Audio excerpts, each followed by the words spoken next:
Well, it just feels like another good day to review a movie about naked people. I mean, I was looking at my schedule. I was looking at the calendar, and I was like, "Do I have anything?" And I didn't. So march forward. When life gives you a wide open schedule, review a movie about naked people. That is what the old saying. Maybe it goes differently. I honestly forget at this point. No, that shit was found like carved into stones in caves I think it was like the Dead Sea Scrolls, and then they went a little further into the cave right. And there was this inscription, and they've had to translate it. So I mean, I'm paraphrasing a little bit from the original Hebrew, but right, yes, it's still the heart of the message is there, and I think is what matters. Indeed. Welcome. We are the Movie Men. My name is Brady. I'm Peter. And we have this little show on the internet, which you know about because you have stumbled upon it. And look, we have a mutual friend of the show. His name is Stéphane Duchesne, and Stéphane owns a peculiar. Why can't I say that? Peculiar. Help me out here. A peculiar? Peculiar. Yeah, there we go. Peculiar. There we go. I don't know why I'm having trouble with that word. Campground, I would say. Is that? I feel like that's a fair. Yeah. It's out of the ordinary. Out of the ordinary campground. Yeah. He owns a naturist campground. And if you don't know the term naturist, you probably know the term nudist. Basically the same concept. By the sounds of it, like a lot of people use the term interchangeably. But naturism maybe has a little more like ethics tied into it, or in theory has more ethics tied into it, whereas nudism could just be like, hey, it's fun to get naked. So anyways, he's come on the show just twice. No. Really? I think That's just it? twice. Maybe twice officially. Yeah. True. Twice, 2 official episodes, Yep. 1 Patreon episode. Yep. He was in our live show. Anyways, he's been influential. Gosh, I swear, man. Influential on the show. And something funny happened. He recommended a film to us about... he recommended a naturist film to us. Oh, right. A little over a year ago now. And we reviewed it. Yes. And the episode took off a little bit. And we started getting all these Twitter followers and stuff like that. We kind of gained this like naturist community following for the show. Oh yeah. And we've done a couple of episodes kind of catering to that audience since. But it's been a little bit, and it just feels. I think every couple of months we talk about, we should start thinking about the next one, because it just feels right, maybe to be inclusive of this large demographic that we have, which again is kind of a not your normal demographic.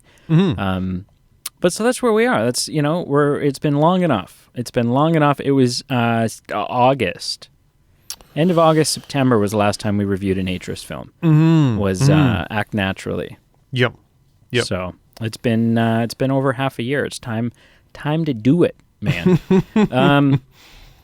But yeah, so typically, you know what? If you don't normally listen to our show, welcome. This is a good place to be. If you're interested in playing a little game along, there is a link in the show notes for Movie Men Bingo, which is a fun little game that a friend of the show put together. And basically, you just you click the link and you just kind of tap the boxes or click the boxes, as the boxes are filled with things that like little isms and reoccurring themes that kind of seem to pop up in the show. Most of the time unintentionally. We just kind of, we are animals of repetition, it would seem. And so, yeah, you can just, tap on it, and if you get a bingo, then I don't know, go out and buy yourself ice cream or something. Like, there's no... Let us know. Send us a screenshot. Comment and send us a screenshot. Yeah, definitely let us know. Yeah. Get in touch with us. Yeah. But yeah, so typically we review films. Sometimes we talk about things other than just reviewing a film. Usually all either film or TV related. Mm-hmm. And yeah, so follow us on our all of our social media stuff, which is all down in the description there. Because typically you get to vote on we post votes and you get to choose what movies we're going to review.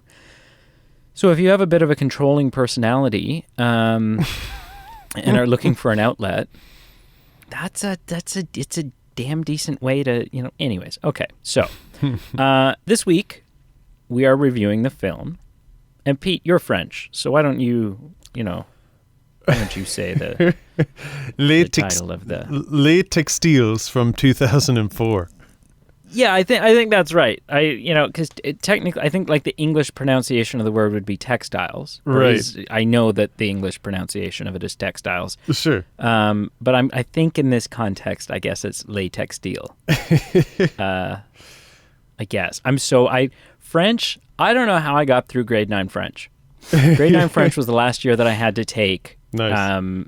Depending on the fact that I passed it. Mm-hmm. And I think my French teacher just knew that it wasn't going to happen for me. And so I think I passed with a 50, but I think realistically my grade should have been like in the low 40s, maybe lower.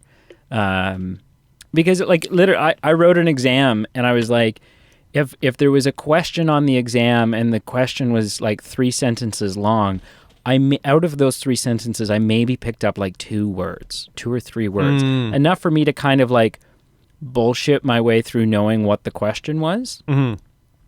But then I still didn't know French, so I couldn't answer anyways. So it wasn't, it was very counterintuitive to me trying to learn French. But yeah, I think she was just like, well, you're not gonna get this. So... And it's clearly not going to be any easier for you next year if I have you repeat it. Mm-hmm. So just move on. I wish I knew French. I wish I knew any second language. I wish I was fluent in a second language. For sure. I feel like languages are one of those things where I always look at, and probably other people too, and you look at it and there's the growing pains if it's something that you'd be picking up that didn't come naturally, like if you moved to another country and you had to pick it up. I'm talking about just if you pick it up academically. And there's the growing pains that we both went through just taking a second language in school. But the ultimate result, and I'm not there, but if you get to the point where you can not even be fluent grammatically or just verbally, but just passable in another language, the rewards are just, I'm with you. I wish I was there. I'm not even close. I'm not even on the playing field, but it's definitely one of those things that I wish, and maybe someday. I've been learning sign language, hands down. That, full stop. No pun intended. That's awesome. No. Yeah. But that is really cool. That is very cool. Yeah. I know a couple of people who are hearing impaired. Cool. And then I know one couple, actually at the place that I work. They're patrons of the place that I work. Oh, cool. And they're completely deaf, both of them. And so you know what? I got thinking. I was like, it could be it's a useful thing to know.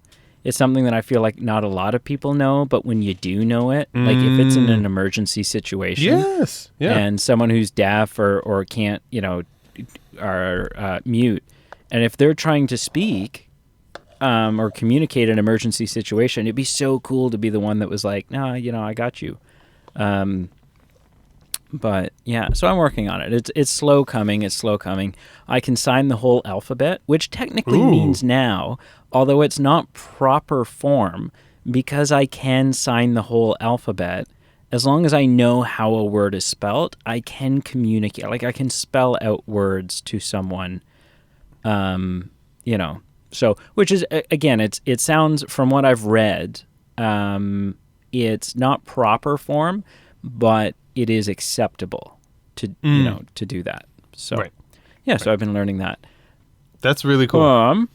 So the movie. Mm-hmm. Speaking of French, the film is in French, so we watched it with subtitles, which is a pet peeve of mine. I hate watching films in other languages just because I feel like, I don't know. I feel like I don't get to enjoy the cinematography in the same way. I don't get to enjoy, whether it's costume design. It wasn't a big issue in this film, or whatever. Just, there's artistic visuals that I feel like I'm missing out on by spending the majority of my time staring at the bottom of the screen. So it's a pet peeve of mine. And that came up when we were reviewing Pan's Labyrinth, and I feel like that was a really good example because that was a very visual-heavy film.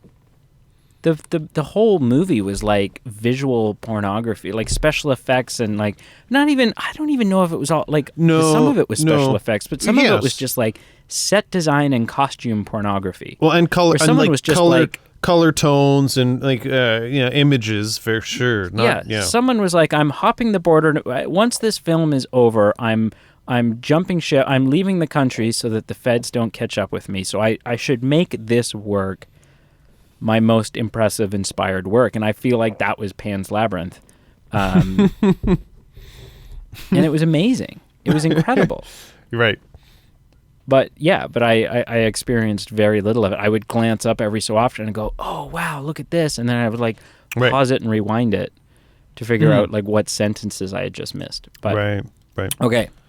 Latex steel. Yes. I knew very little of this film going in. Whatever I knew was actually less. Yeah, probably.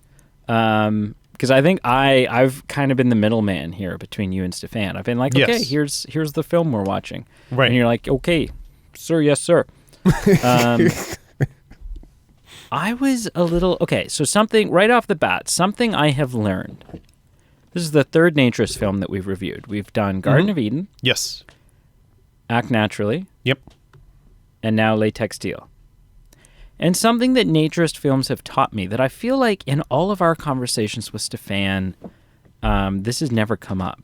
But I've learned it, and I've learned it through Naturist films, is that if you have never tried Naturism, and you're wanting to take all your clothes off and go hang out with other people who don't have clothes, the only way to do it is accidentally. The only way that anybody comes to Naturism is by buying a house, ending up at a resort, having their car break down. Yeah, that's the one. Whatever it is, and almost being like duped into trying the lifestyle.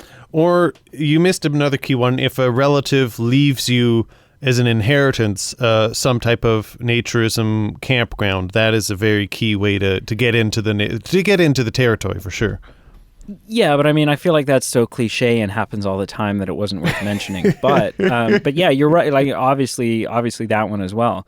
But yeah, do you know what I mean? Nobody has ever none of these movies have started out and someone's like, well, it's about time I gave naturism a try. They're all like, oh, I've bought a house on this island, or, hey, sir, can you spare a couple change for the payphone? And he's like, yep, but I left all my change at home in the naturist place. You're going to have to come spend the night. And then, it's far less creepy than that. But, yeah, I'm like, nobody. And is that, I don't know, what is is that a detriment to, obviously it's like, it gets boring from a film watching standpoint, because I feel like we've seen not the same plot 3 times, but we've seen a lot of the same plot points 3 times. It's the same catalyst. It's the same, it's always the same conflict. Yeah, it's interesting you say boring. Like, it definitely falls into this kind of template of like, okay, kind of like when you learn about storytelling in like grade 9 English class, where it's like, okay, it's like a hamburger. You need a beginning, middle, and end. Or the buns are the beginning and the end, and the hamburger meat is in the middle, and that's the story and all this stuff. Like, what makes a good story? With a naturism story, it definitely feels like there's this pattern that a lot of the filmmakers follow, where it's like, okay, we've got to have these unsuspecting, not victims, but unsuspecting people that will fall into this trap somehow. They're not going to like willfully sit around and be like, you know what? We've heard all these rumors. Let's give it a try ourselves, or let's learn about the truth. It's always kind of forced upon them, and then they always start with their back up in an arch, saying, this is wild, this is crazy, I'm calling the police, and then eventually they kind of cave in and they go, oh well, I mean, we're here anyway. And then there's just all these natural progressions of kind of just commonalities between these films, and to a degree, it's kind of funny and kind of fun. And I think I think it makes for a good, like, it's a good conflict. It's a good, it's a good struggle for people to have. It's entertaining to watch, and it's entertaining to see the way it's unfolded differently each time. But at the same time, you're like, oh well, this is what's about to happen, isn't it? Oh, look, there it is. Yep, of course, that's good for them. Oh, and so in the Textiles, so you're going to buy this property blindly without knowing any information? Yeah, that's definitely a nudist resort. Oh, yeah. Big time. Yeah. Which I think is just common sense for life in general. Like, if you are buying a property and you don't get to see it ahead of time, it's definitely in a naturist, Oh, yeah. I mean, so normally you would have some trivia, but I'm guessing you don't. Yeah, I was going to base it off, I guess Tom Cruise was originally supposed to be the inattentive husband, but he was busy filming Mission Impossible 27 at the time, so he backed out. So no trivia this week. Damn. Okay. So I feel like there's a lot to unpack in this film. Like a surprising, of all of the naturist films that we've watched, I would say there's the most meat on the bones in this situation from the other ones that we've watched. So, well, and can I agree with you? And I just want to say, because it's interesting, they've all brought something different to the table. Because A Garden of Eden was from a very different era. It was over 40 years old, and Act Naturally was completely different, both in just its style and where the era it was in. And this one, it was also different because it's still modern day, but it's an international film and representation of this kind of story. So they have all kind of brought something different to the table. Mm-hmm. I think Garden of Eden was like 52 or something. It was you might be right. 70 years old. Oh, you might be right. I literally just picked a random number. I was like, okay, I'm just going to pick a number that it's easily more than this. And you're right, it's quite a bit. Because over 40 would make it like 1970. Late 70s. Yeah. It's Okay, definitely older than that. Yeah. Okay, so listen, when this movie ended, when I was done watching this movie, I immediately messaged Stefan. For a little bit of guidance and a little bit of because I messaged him because we've had him on the show and he's talked our ear off about naturism. Yep. And everything that he has kind of said on this show would indicate that naturism is not about it's not even about the nudity, but the nudity is instrumental in achieving this kind of like state of equality and acceptance of yourself and accepting others, and that it's despite perhaps common misconception, it's not about orgies. It's not about right. It's not this like a big part of it is like desexualizing the human body. Right? Kind of creating a divide between the notion of sexuality and of just your body, who your natural unrobed body.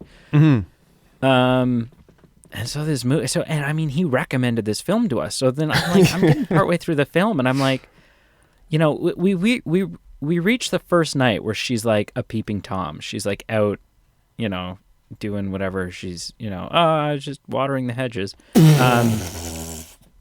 and there's like, you know, there's a get together. You're like, oh, cool, yeah, they're having a little. She's fondue party thrust into that glass. Like it's this weird shot where, like, you know, where her boobs keep getting pressed up against the patio door, and I'm like, yeah, okay, that's a thing for them to. That's a scene, and then it turns out that, like, yeah, that maybe not everyone on the island, certainly, but this like group of people on the island are like hardcore swingers, and there's like spots on the beach designated to, you know, hanky panky, and that like not only is watching, I don't know if it's like encouraged, but it's like it's a thing that happened, like a bunch of people standing around, spectators. It's a thing that's like that happens, and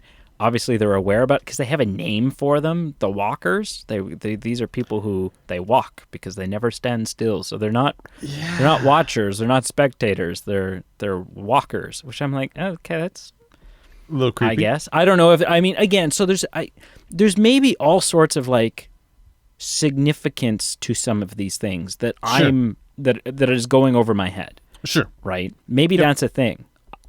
Like, you know, the name walkers. I don't know that. But yeah, they're all like, they're these swingers. The whole place is like a hoppin' sex joint. And I'm like, what in the actual hell? So, well, because like the movie ended, and I'm like, literally my thought is, what is his angle? Like, why does he want this? The same thing crossed my mind. I'm like, Stefan, what is your angle here, man? What is going on? And so I messaged the guy, and I'm like, hey, listen. I'm just curious why you chose this film for us to, like, you know, in the politest way. And I know he's listening to this, so in the politest way possible. It was literally like, Absolutely. WTF, man? Like, like, what are you doing to me here? And it's weird because, you know, like when there's a game afoot, like Sherlock versus Moriarty, and you're pre-planning each other's moves. What I found out right away with him. And actually, okay, maybe it's not a thing. Like, maybe it just happened once and I'm making it into a thing.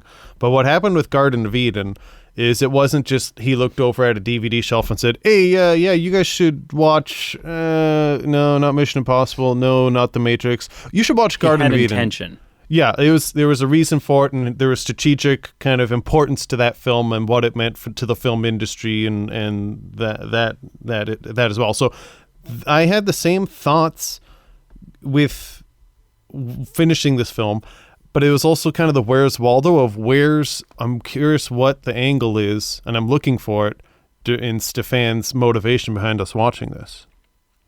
Okay, so your assessment would be correct that his retort had you know, strategy in it, had you know.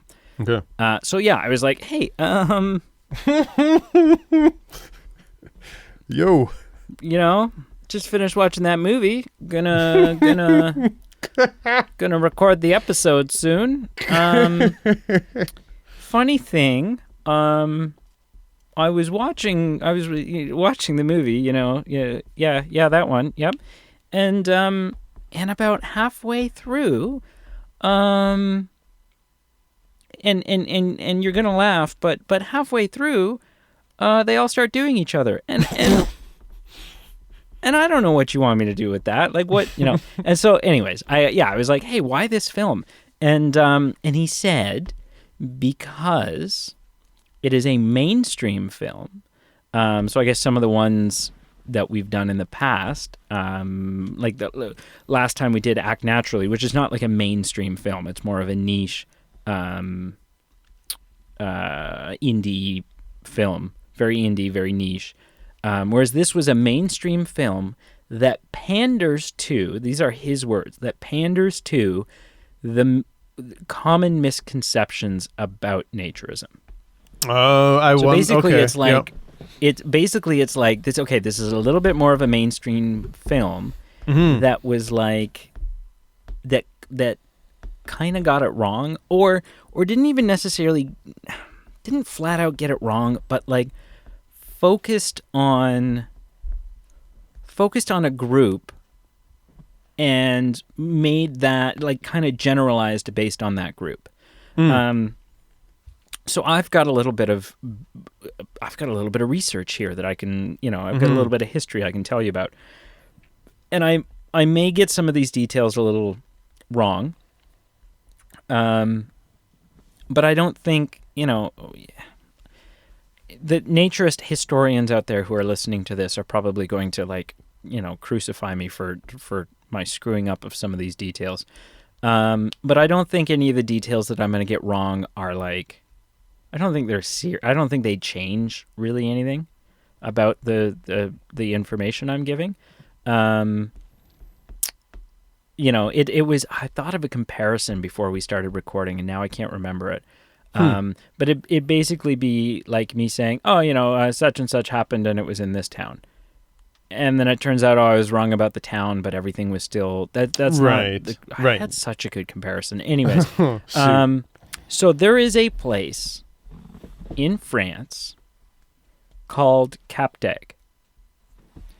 And Cap d'Agde is a big quote unquote naturist place, like a naturist community, very similar to what you've seen in this, but it's gated now, and there's so it's been around for decades, but it's like gated, and there's I think like a perimeter fence or something. You have to like do ID yourself to try to get in and stuff, but like Cap d'Agde was started as, it was started with the intention, sort of like this utopian idea of a naturist city, a naturist town. And so grocery stores, bowling alleys, gas stations, coffee shops, whatever place you may be, your homes, wherever you may be frequenting on your day-to-day life, nobody had any clothes. And it was a naturist, it was a naked city. And it sounds like, and for many years it ran as just that. And it sounds like in more recent years, in the last maybe 2 decades, I don't know, the last little while, somebody started to realize that there's a lot of quick, easy money in sex, and that you can have this place that has strict rules about indecency. Not obviously in this situation, we're not talking about like clothing and not clothed. We're talking about like sexual acts publicly. You can have this place with these hard, steadfast morals and rules, and make attempts to try to enforce things and stuff. And that's cool. But people will only pay so much for that. Whereas if someone's got a fetish to have sex on the beach, and you're a place that will allow them to come have sex on your beach, you can kind of set your price. Like, do you know what I mean? Like, if you kind of become one of the only games in town when it comes to offering this kind of. So now Cap d'Agde is still there, and my understanding is there's portions of the city or of the area that are still fairly steadfast in what the place was created to be. But there is also a lot of clubs, and like there was like a big pool that like got filled in. Like everything just became about like casino, hotel, resort kind of thing. It became very much more touristy. And that tourism was sex tourism. It was clubs that don't really hide around the fact that they're swinger clubs.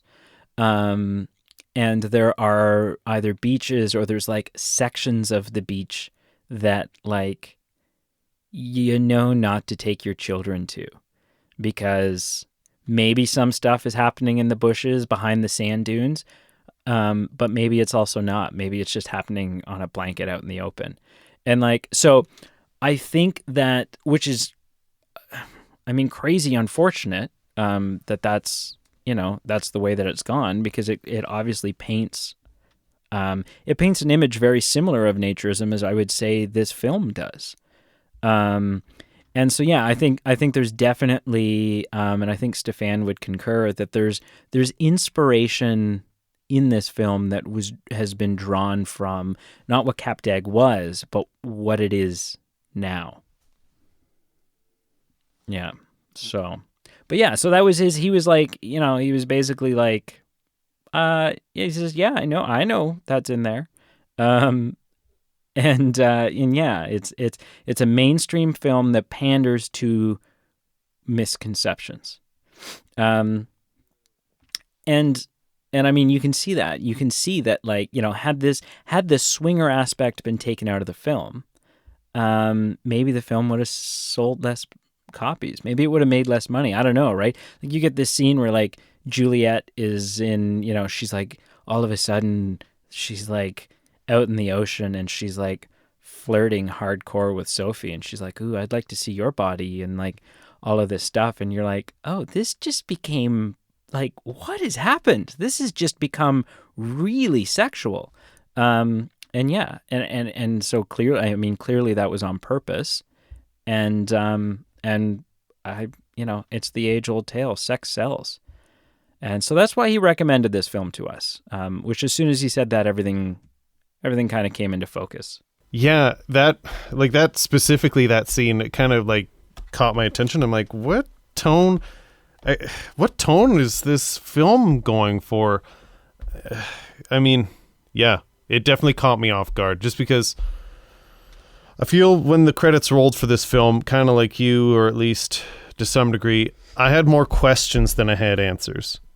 And I feel like most of the tones or messages that I've gotten from our previous naturism films is, I feel like you could summarize it where it's just the concept that's relayed to the audience. It's like, hey, we've got this holistic kind of leveling of the playing field where, you can't hide behind your 3-piece suit, or you can't judge people on this, or you can't judge someone on someone's physical characters. Like, we're all on the same field. And this time, like, this film, like you said, it kind of pandered into some of those misconceptions. Some of the times, like, I was like, this thing that she's doing right now, like this neighbor flirting with her, seems like out of like, it seems not what I've seen in other films. It seems like what the other films say that naturism isn't. So I definitely, yeah. I had trouble getting a pulse sometimes on this film. So now that makes sense now, that it was kind of pandering to that kind of, I don't know, I guess mainstream audience, and, sex sells. Right. That kind of answers some of those questions, I guess. And I don't know if the film was made, like, I don't know if the intention was, let's misrepresent this, or if it was just made by people who don't get it, don't care. That's a super, super interesting question, right? It's like, hey, are we going to make a satire film that's kind of like, hey, let's take all these misconceptions and just play into them? Or is it someone who's like, hey, naturism, I read about it on the back of a postcard once. If we add these elements in, this could be a hit. And it's a difference, right? My guess would be that the majority of the actors and the extras in this film are actually naturists, because there were no, like, something I was noticing during the film. So it was like, there are no tan lines where there shouldn't be tan lines. Right? I'm like, these people clearly all get a lot of sun and do so without clothing. And so, yeah, I still don't know, because then I'm like, okay, well, who are the group of naturists that are being in this nature? Like, is it a money thing? Who are the group of naturists that are being in this naturist film? And reading this script and going like, yeah, like, I can get on board with that. So I don't know. Usually you have a list of notes. Do you have a list of notes? I've got some. I mean, some are kind of, I think I'll go over them. They're kind of just hitting on that same topic of just general confusion. Is one of them Oliver's a dick? Like, not in those exact terms, but what a piece of crap. Like, honestly. Like right from the get-go. Honestly, from the get-go, and not that there's anything wrong with, like, going to a naturist resort. Like, it's just that he didn't tell his wife that's where he was sending her, and he knew what he was sending her to, and he knew. He could have just given a heads up, being like, "Hey, we should try this," or "Hey, are you open to this?" It was more just like, "Hey, I'll meet you there on the weekend," kind of get the fire going and make sure there's dinner on the table when I get there. And and at the start of the film, I was a little bit empathetic with him, because it's like, he doesn't notice her haircut. And I'm like, okay, well, but no, yes, no, I'm like, yes, no, what? No, continue, but I'm going to disagree with everything you say. Okay. Yeah, I'm like, yes, I was like, he doesn't notice her haircut, but he also seems really overworked. Like, what he's showing, the signs that he's showing here are signs of being overworked, which doesn't excuse the behavior, but maybe the problem isn't that he's a dick. Maybe the problem is he's like, because if you overwork and stress yourself out to the point that that it's making you physically and mentally sick. So I was, at first I was entertaining the notion that maybe that's what was going on here. Sure. Was that like, he's the only guy that works in the back, and he's okay. He's not 7 days a week and whatever, right? Okay. And so I'm like, and it turned out not to be the case. He's just he was just self-absorbed. Maybe he was a little overworked. I don't know. No, listen. Initially I'm like, okay, well, yeah, he doesn't notice that, but he also doesn't seem to notice anything. It's not like he's acknowledging everyone except for her. He seems like he's in his own world, and he's very task-oriented right now. And maybe the problem isn't he's a dick. Maybe the problem is they need more help at the bakery, or they need whatever. And this vacation, whatever's going to happen, is going to be what cures them from it, and they're going to fix their relationship and stuff. I was way off the mark. But at first, for like 5 minutes, I was a little empathetic. Listen, I've sat on my hands enough. That is it. I'm coming to the defense of this woman. What I will say, and you can keep this here, or you can put it somewhere else in the order of this film, but I will just say this, just because I'm not sure if every single person who's listening to this will have seen the film. I'm just going to say a couple quick sentences just to catch you up, everyone. There's this man and this woman, Sophie and Oliver, young married couple. I'm reading a plot summary. A young married couple in France, in Paris, and the husband works in a bakery. Out of the blue, they decide to buy a summer home, and it's a summer house on the seaside, but they buy it without actually... Dirt cheap. It's too good to be true. They buy it without actually seeing it. The wife, Sophie, along with her 2 kids, they go first to kind of open things up, settle in. They arrive on the premises. They discover that it's a naturism resort, and kind of, not hilarity, but shocking revelations occur. So that's just kind of like the backstory. What I will say is, just from scene 1, I was like, come on, man. This woman has carried 2 children for you. This woman puts up with your bull crap all day. She gets a haircut. She goes to the bakery, and she just is talking with her coworker friend and saying, look at my bangs. They look so great. I just want like an ounce of attention. And friggin' Oliver has his head in the flour. And it's just like, okay, honey, look, I found this great place. Let's buy it, without even just thinking about it. And the argument about he's overworked, maybe. He's not by himself back there, as can be attested by the presence of a shirtless, hair netless, mustached assistant dude at the bakery who I just, according to food and safety standards, is just putting up all red flags in my vision. But I agree, and I got a laugh out of the shirtless guy, but then I kind of thought, so I didn't notice that I didn't pick up on the no hairnet, and I didn't pick up on the mustache. That's the first thing obviously I picked up on the fact that he's back there, like, rolling out dough, and he's got no shirt on. But then I don't know, but then I was thinking, like, I don't know. I got thinking about it. I'm like, I guess if I were like, I guess if most people like glanced in the back and saw that, it would be off-putting. But then I also thought about it. And I'm like, okay, well, but unless he's rolling out the dough, like unless he's imprinting the top of the tarts with his nipples, like I don't know what the shirt is doing for him that is suddenly changing. That do you know what I mean? Like, yes, I understand. I get that it's like, but I'm like, I don't know. I'm like, Lord. It's probably hot in this little bay. They've got the oven going all day. They don't seem like they're super well off. This couple, I'm not so they taking. Don't have like I'm not taking AC. pot shots at Naturism. If he wants to work shirtless, that's fine. But just throw a hairnet on. A hairnet. That's all I'm asking. Oh yeah, absolutely. And that I agree 100%. And you know what? Work with a shirt on. Like, again, just from like the optics of it, you should probably wear a shirt. You should probably do that. But we can agree on because it's gonna drive away business. But like, but I was like, I don't know. I'm like, if you were okay, Pete. Here's the thing. Yeah, what is it, man? What is it? Here's the thing. Lay it down.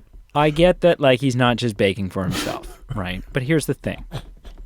Let's say it's Sunday. Let's say it's Saturday night. For the listeners of the show, he could be going with something completely serious that I've overlooked or something completely just sarcastic. And I don't know which way it will go.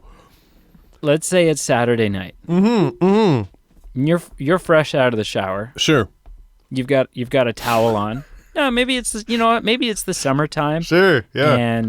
And you've gotten out of a cold shower to try to cool you down because we're in like a friggin' humid heat wave. Preach. And so you're like, I'm just gonna put a pair of shorts on, and that's it because it's like I'm like, man alive, is it hot in this place, right?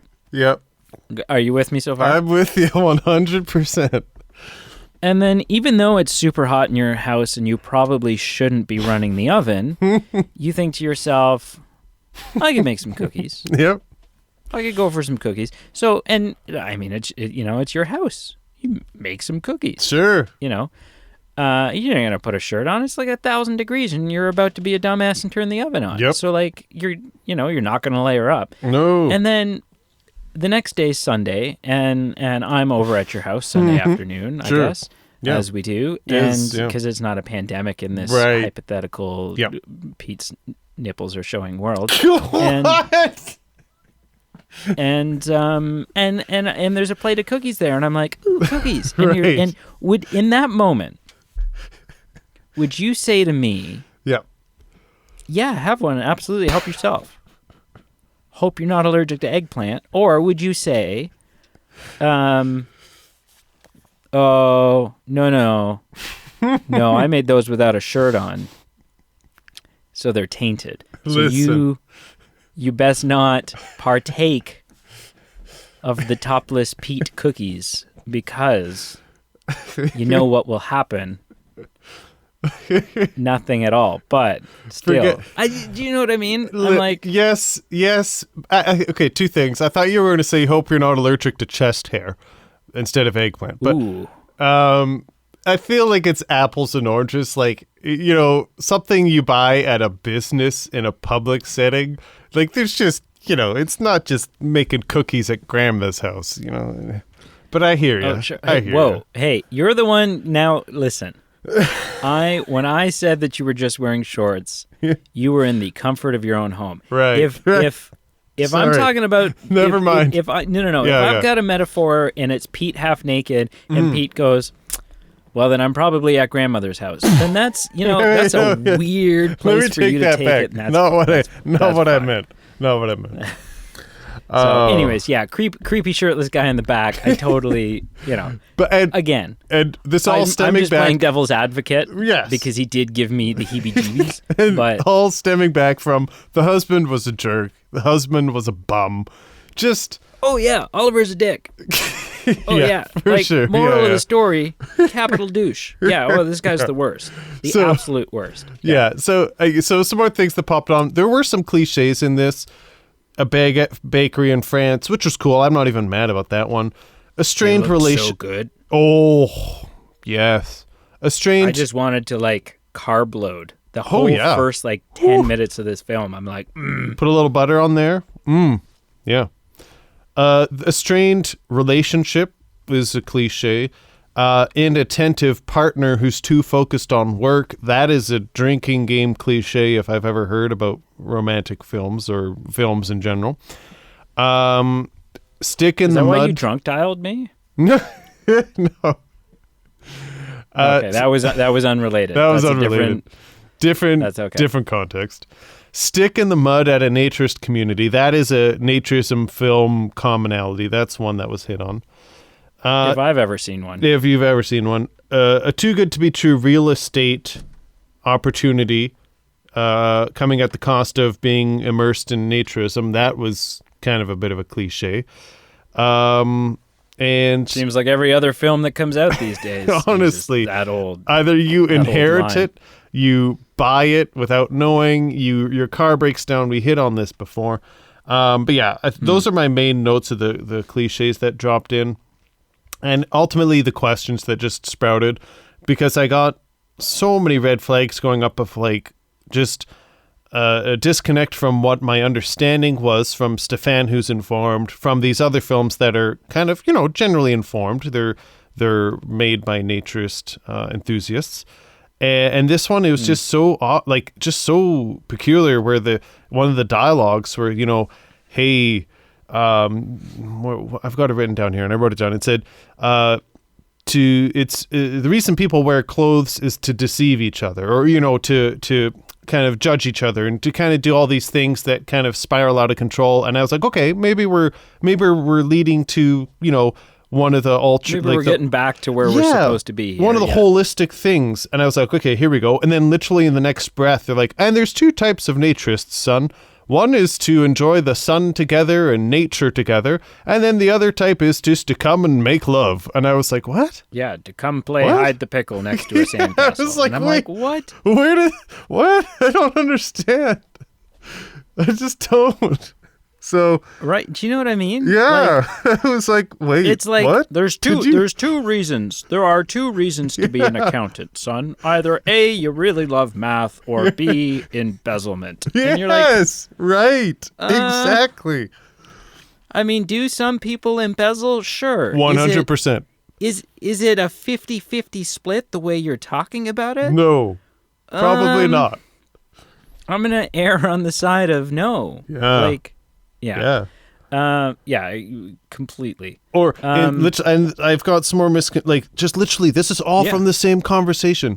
Like Juliet having this conversation about and if men want to look at me, they can, and Yes. we're all and that was I have that note it's like where hey, she's like, because she's like, is there no, she's like, well, yeah, but I'm not just naked for me. I'm naked to put on a show. I'm naked so that I can present myself to and I'm like, holy shit, this is like the scariest ass backwards patriarchy bullcrap that anyone's ever. I'm like, because everything that we've heard Stefan say is the total opposite. total opposite. It's the total opposite. It's about you. It's not about other people looking at you. It's not about, because that would, if there's equality, right? Because the film also, and because in the same breath, Yes. she's like when Sophie first arrives, she's like, and she's on the phone with Oliver. She's like, everyone's naked. The fat, the old, the thin, the young, the ugly. Yep. And I'm like, okay, that's, I guess that's like her textile, her perspective, her outsider perspective. And someone will the film will correct that. The film will go, well, no, like there's no perfection, there's no better than others, there's no ugly, there's no, whatever. And then Juliet's like, well, but I'm not talking about the ugly people, I'm talking about you. And I'm like, yeah. And she's like, okay. And like repeatedly, like literally Sophie's just like at the beach with her kids. Or maybe not with the kids, but she's at the beach just like having a time. And Juliet's like, so, hey, like all these kind of pressures of like, of slightly uncomfortable nature. And it's like, hey, Juliet, aren't we here to enjoy the sun? Are you like, going to come over and visit tonight? Promise me. Promise? Promise. You promise. And I was like, promise listen. Right now. Listen. No, pinky promise. Pinky promise or I'm going to burn your house down. Pinky promise. It was like, okay. Good. We'll see you soon. I think we need to pump the brakes and just take it easy. Like, let's just not force someone into something they're not into. Let me ask you a question about ethics and morals and whatever. Because this sounds like a good open-ended question. Can I just say one more thing that I found a bit of a contrast? Yeah, absolutely. Because it's just kind of random, so I'll forget about it if we don't. One other thing that stuck out to me, and again, all these things, it's just, I couldn't get the tone of the film. It was like, okay, they're so ridiculous that are they trying to make fun of it and just say satirically, like, this is what people think about naturism, and we're just going to play into it? And that's not the tone I got, but it's almost what it felt like. In the previous naturism films, with the sticks in the mud who come and they're not into it, there's usually this progression, or at least this situation of they're walking around and they're like, hey, not for me. I'm going to keep my clothes on, thanks. And usually dialogues will occur where either the owner or just neighbors will be like, hey, totally get it. If you're not comfortable, we're not going to force you into it. But, like, I just want to explain to you, like, ideally, if you're going to hang around here, you should probably partake in this, just because then you're kind of like, you're clothed while other people are not. So we have rules, we have guidelines. This is what you should do. We're not going to force you into it, but like, just bear in mind, this is a respect thing, please, if you're going to stay, this is what you should aim towards. With this, like, Sophie would just walk on the beach, and I just felt like she got not just like heckled, but like almost verbally assaulted every time. They would just like be kind of like demeaning her and be like, get rid of those rags, like, what are you doing wearing clothes? Like, it was maybe it's just my perception, maybe I'm overreacting, but I just felt she got like lambasted by just like passers-by being like, listen, woman, what are you doing? Like, I don't know, that was just my impression. But right, yeah. And I mean, that ties into my question, actually. Ooh. I will agree that, I mean, right off the bat, I agree that some of it was like, it was getting just malicious. It was getting very... Malicious is a perfect way to describe it. It was getting very nasty, the way that they were wording it. Hostile. Yes, hostile. They were wording things with hostility. Yes. What I want to know is if you take the wording out of it, just the fact that quantity of people and that with that frequency that there was nudity is required here. Like, this is not a clothing optional place. This isn't a clothing optional island. It's a nude island. Do you think that those people were justified? Like, do you think that she was in the wrong to continue to wear clothing on a beach that was a naked only beach, not a clothing optional beach, but like a naked only beach? Yeah, I mean, it's an interesting question. I don't have an answer for it. I mean, I'm very empathetic with her, just because in her situation, we've gone over this, her husband just kind of put her up Cramps Creek without her knowing what was going on. And obviously but she could have gotten there's an hourly boat. She can get on the boat and leave whenever she wants. I know. And to her defense, she was just trying to try it out. She was just trying to make the best of it with her kids. And because we've observed her, we know that she wasn't there to just gawk, or she wasn't there to just be inappropriate or hostile towards these people having a good time. So I guess in just this one-off, I'm leaning towards it's okay. She's just getting her feet wet a little bit. But from their perspective, right. I can totally get it that, hey, we're here with a commonality, and you're kind of you're kind of putting us at a disadvantage because you're walking around with your, Calvin Klein 3-piece suit while we're just kind of walking around with our beach towel. Like maybe there's another place you can go to kind of sit on the fence till you decide whether you're in or you're out. So I honestly don't know. Right. I can definitely see both sides. Sure. My perspective on it is like, so think of it in the same sense. Like, yes, she showed up there not intending to dress the way that everyone else was dressed. Right. And the argument is, well, people are staring at her. People are noticing her and staring at her because she's got clothing on, and people are saying, like, come on, what do you, like, take your clothes off? And it'd be no different than, let's say you and I were headed out to a restaurant that we didn't realize was a shirt and tie restaurant, a black jacket restaurant. Or black tie, I guess they call it. A black tie restaurant. Black tie restaurant. And we show up and we're like, I don't know, t-shirts and jeans. I mean, we're in casual wear. If by some, I mean, they're not going to let us in, but if by some, if for some reason we do get let in, or we sneak in, or whatever, or what have I would expect it to be, and again, I wouldn't expect people to be like, take those off, you stupid piece of, right? Like, but I'm not following the, I'm in a place, if I'm in a place that, we talked about this with Twitter. We talked about how, like, if you want to use Twitter being a private company. Sure. Then you follow Twitter's rules. And if you don't follow Twitter's rules, Twitter says piss off. And I don't know. I'm like, it's kind of the same. Like, obviously, someone owns this island in order to be able to enact these rules. Or they're the bylaws or whatever, however this has been set up. Right. I don't think it's, like, my understanding. It whenever someone talked about it, when the woman in the end in the grocery store was talking to Oliver about it, it sounded like not just, oh, hey, we've all agreed that that's what this is. It sounded like there's some sort of governing body. And so, I don't know. I'm like, if she really wasn't into it, if she really wanted to try it, then she should have tried it sooner than a week into, like, she was there for a week, right? And so, I don't know, my perspective was through this was kind of that she was, like, pushing her luck. That, like, hey, you know what? You didn't intend to show up at a naturist place. Now that you're here, if you are actually entertaining the notion or you're staying there because you think you need to in order to sell the place, then great.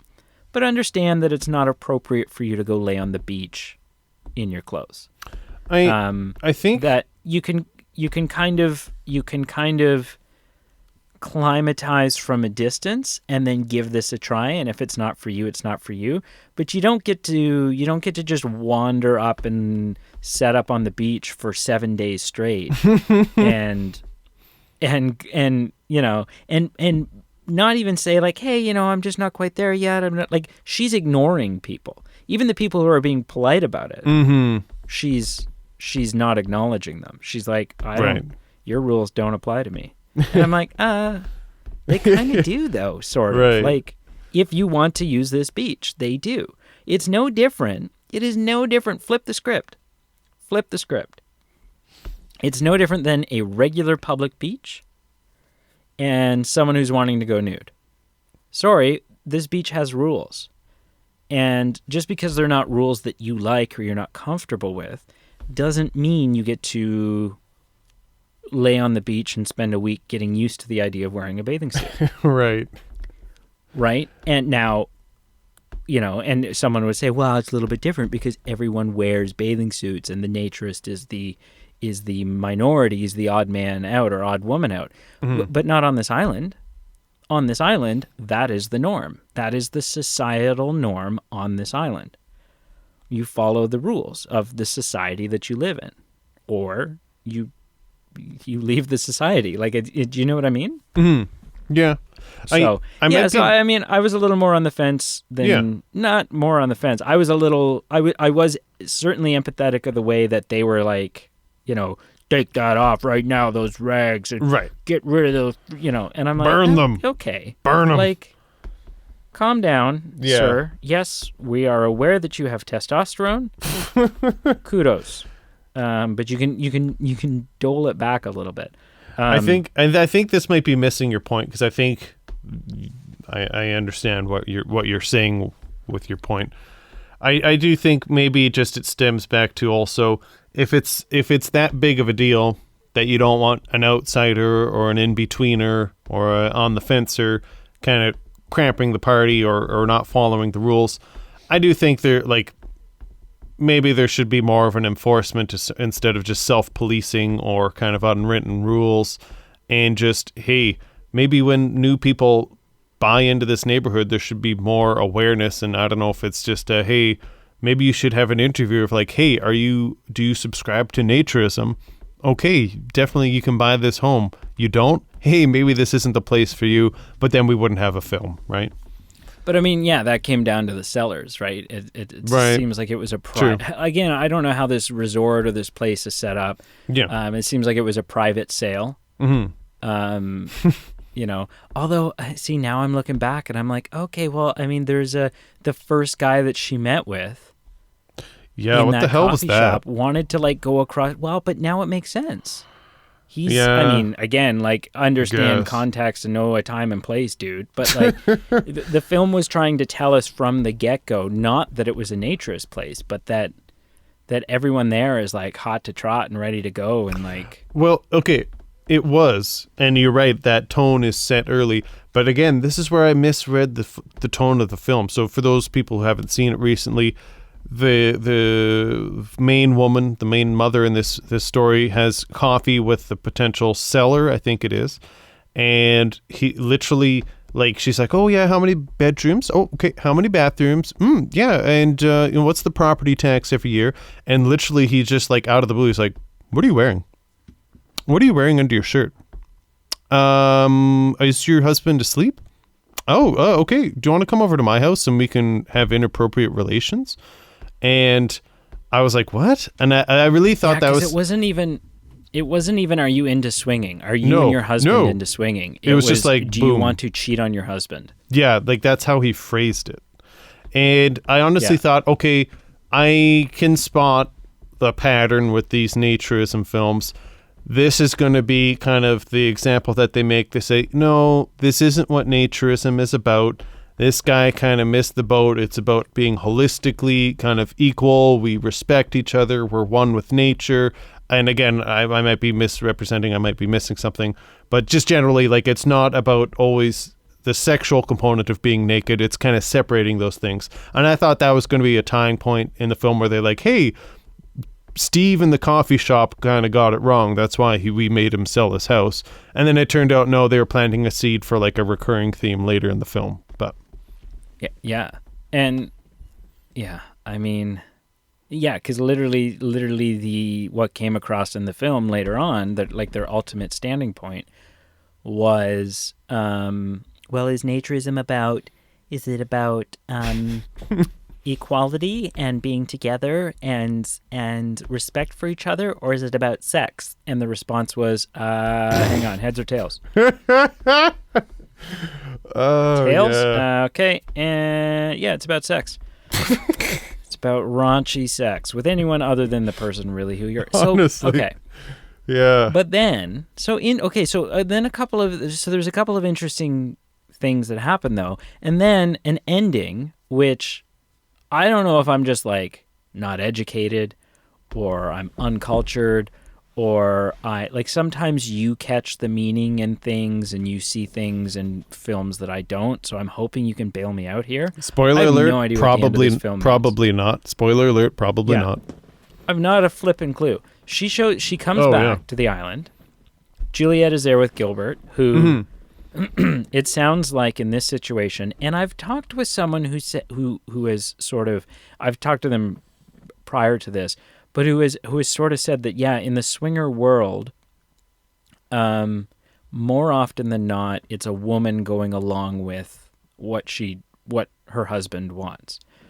And we kind of see that, and we see, Juliet kind of flipped the script here, Mm-hmm. where she does initially say, she says, like, I do it because I love him. But then she says, I do it because I love him. But then she's also like queen seduction. Like, she doesn't ever show any, she doesn't hold back at all. She doesn't show that she's like conflicted or like is acting this way, but doesn't actually want to act this way. She's like, she's the biggest catalyst in all of this. She's like pushing things to go. And then all of a sudden she's like, Gilbert, I'm not into this. I want to have your children. I want to have your babies. And I don't want to do this anymore. I don't want to be swinging, and I'm going to leave you. And he's like, okay, whoa. What about if we just have a normal relationship? Will you stay with me? And she's like, yeah, I guess.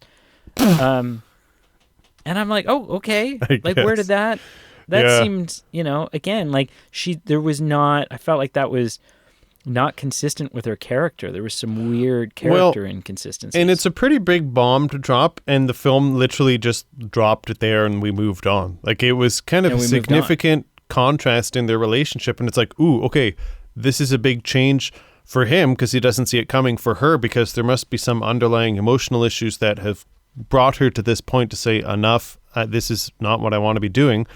And then literally the film never talks about it again. It's like, oh, okay, why did we, I don't understand why we saw that if the film wasn't going to kind of carry it further. Yeah, no, exactly. So she returns.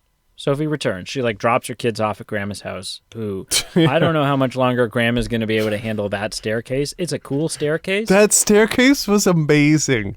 Like, is there a really cool staircase? Can we screenshot that and like put it in the show notes? Because I honestly watched that. It's so cool. And I'm like, I want to give that staircase a 10 out of 10. Yeah, it's really cool. But in like 3 years, when Grandma's dead because she broke her hip on those stairs, it's not going to be as cool of a staircase. I guess what I'm thinking. Hard to say.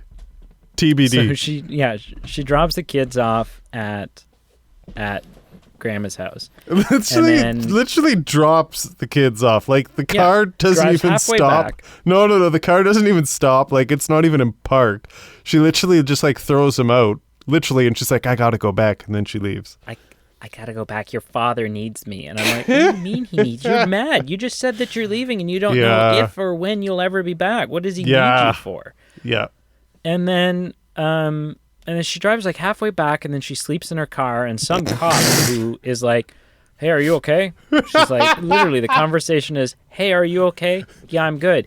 It's not safe for you to sleep here. Yeah. Which should mean pack your shit up and move. You cannot stay here. Right. It's not safe. But then she literally passes it off. She's like, no, I'm okay. And he's like, all right. Yeah, I'm okay. And he's like, have a good trip. Yeah, and then he gets in his car and he drives off. Who is the cop here? Yeah, I know. Anyways. Like, she honestly just says, these aren't the droids you're looking for. It's like, yep, you're right. Bye.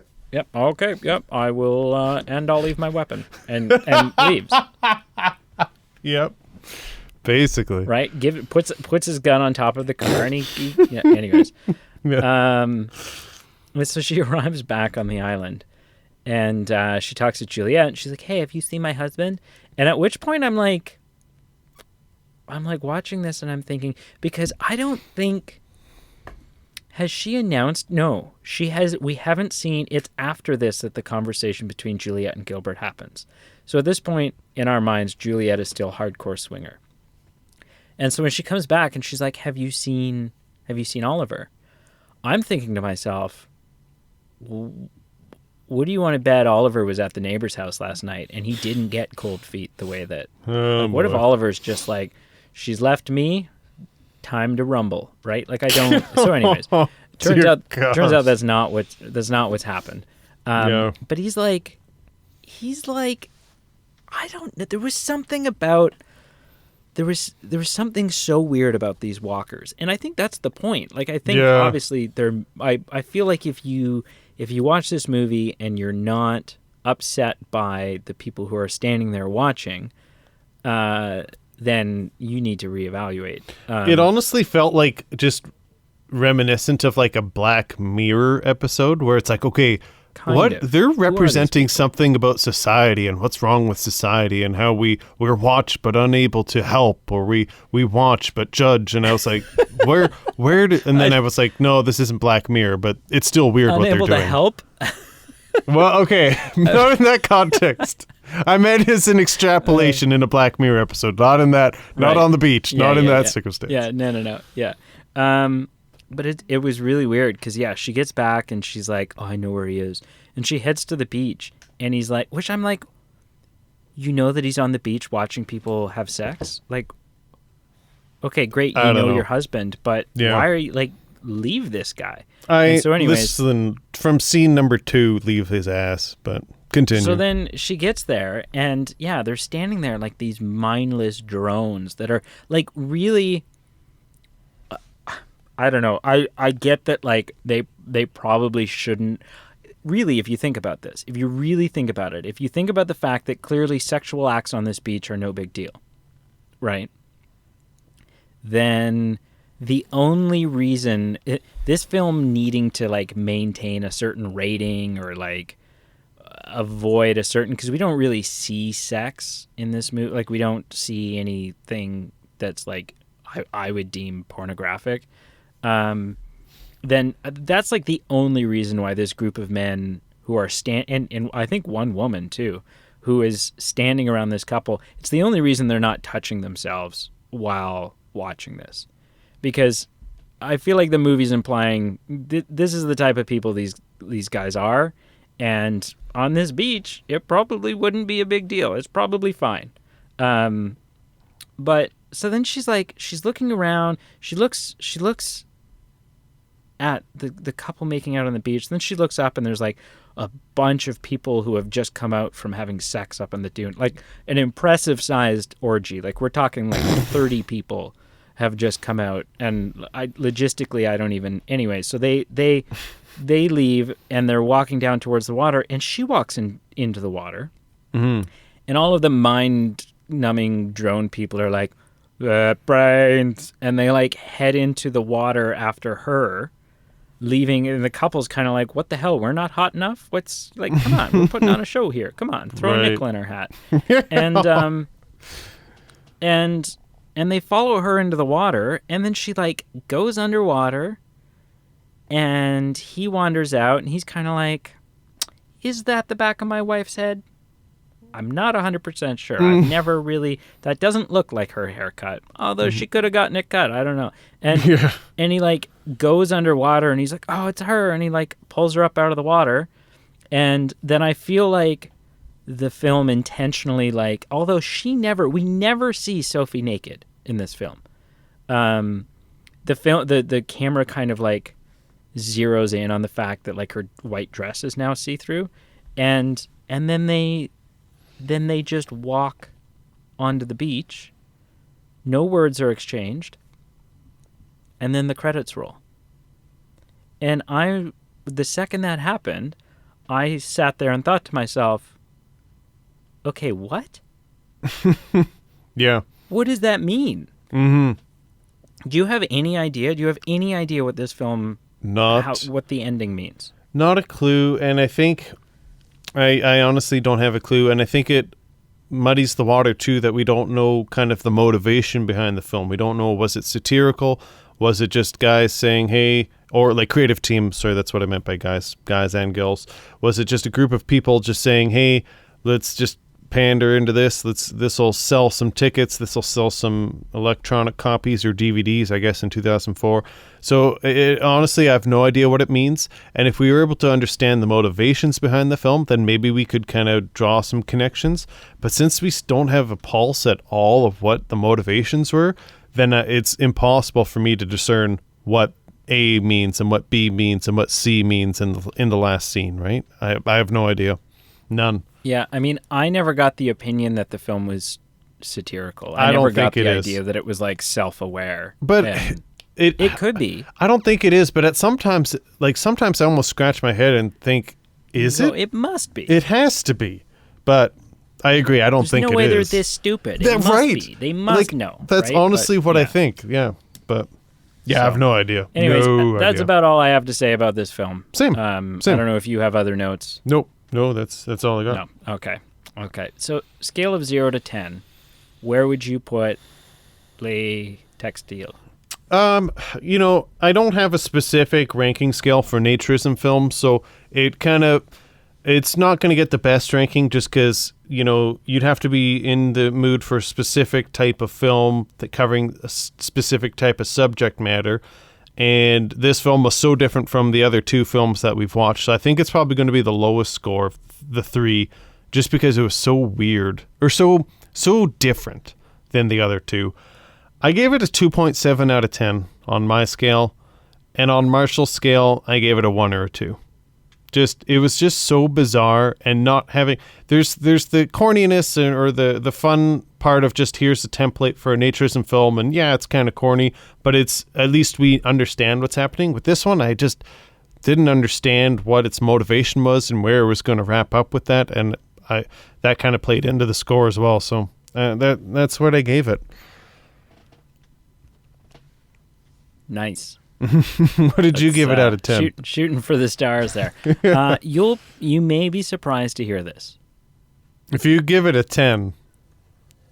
I gave this film just a flat 2. Not a 0.7, just a 2 out of 10. Oh! Okay. Yeah. I think, there are some nice moments. There are some good moments in this movie. I think. I could probably make a list of less than 5 moments that I was like, oh, this is cool. Mm-hmm. From a misrepresentation to cliches to an ending that I don't know what it means. Mm-hmm. Like, it's not even like, oh, that's a weird ending or that's a bad ending. I just don't freaking know what the hell that was what happened. I don't know what happened. I haven't been this confused. Is she a swinger now? Well, I'm wondering if it was all just a dream. Maybe it was like Inception. Like it was Inception, and I don't know.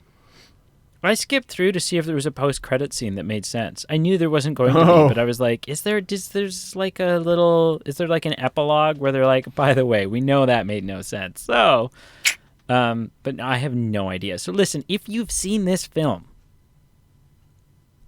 and the ending makes sense to you, please reach out to us in some fashion on any of the social media links posted below. Reach out to us and help us make sense of this, because we don't make sense of it. Mm-hmm.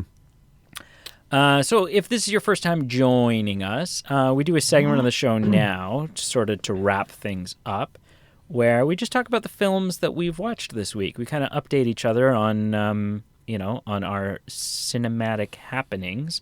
So, Peter, what did you watch this week?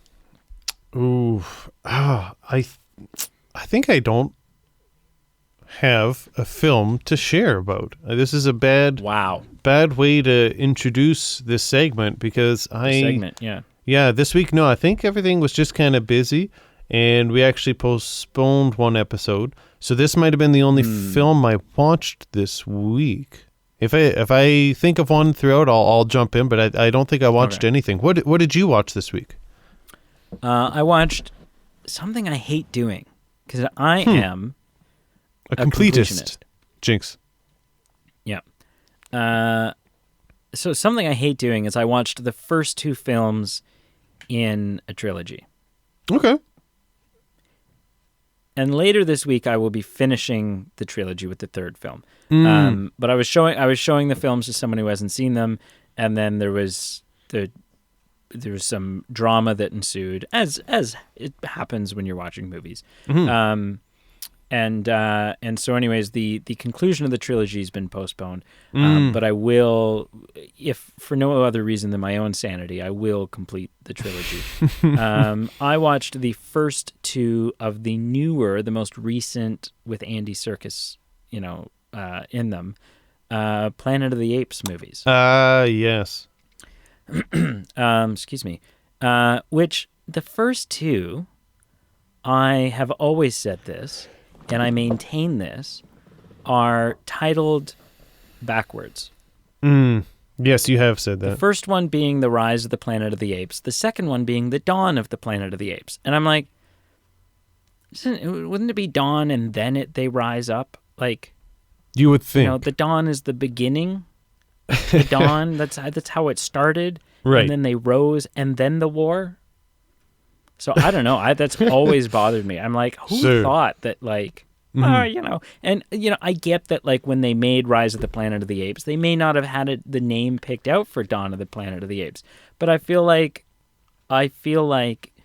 in the decision process of, like, well, what are we going to call this one? We could call it Dawn of the Planet of the Apes. I feel like it's someone's job to stand up and say, well, no, that doesn't work because it's stupid. Yeah. Yeah. So that's it. I watched those two films. And then just some I've been watching a TV series, and but that's not a film. So. Oh, actually, okay. Yeah. Well, I'll let you go, and then I'll jump in. What TV series? Oh, I know what TV series, but tell the audience. Do you? I don't think you do. Well, maybe I don't. I'm assuming WandaVision. I finished WandaVision. Oh, okay. But that's Did you watch it? No, I haven't watched a single episode yet. Oh, you got to watch it. It's all out now. And it's crucial. Like it's part of a story arc that will involve Spider-Man 3 and Doctor Strange 2. So you have to see it. I have to see it. Okay. All right. No, I've been watching I've returned to the Kiefer Sutherland series 24. Oh, yes. Actually, that's what great timing, because I think when we last talked about that was with Stefan on our maybe. What's that film? The Love Actually episode. Love Actually. Yeah. Yeah. What's that film? It's like it's a Christmas movie you love. Yeah. It's like your film. It is. I was the only reason I watched Love Actually this year was because of the two of you. What is that film? Heck yeah. You don't regret it, though. You thought of something? Did you think of something you've watched? Yeah, it was just a continuation of a TV show. I've been rewatching the 1990 TV show Twin Peaks.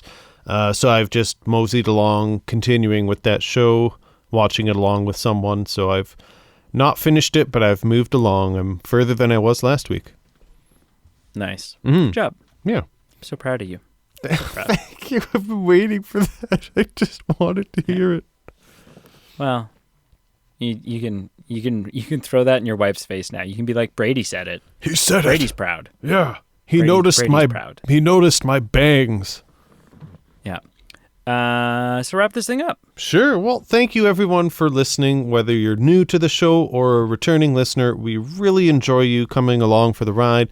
If you have not done so, please like, follow, subscribe on all our main social media pages below: Facebook, Instagram, Twitter. That's how we can share information coming out about the show.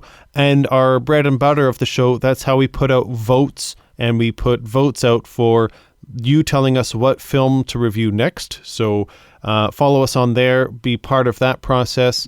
And if you're feeling so inclined to check out our Patreon page and our merchandise page, it's a way for you to help maintain the show and a way for you to help us grow the show. And it's a way for us to throw you some perks back to kind of just say, hey, thanks for supporting us.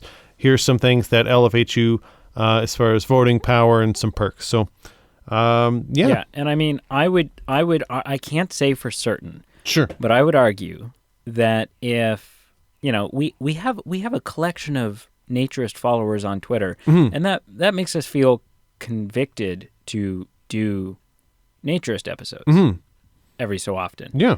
If people from that naturist community started supporting us on Patreon, that tug and pull, that sense of duty would probably only grow.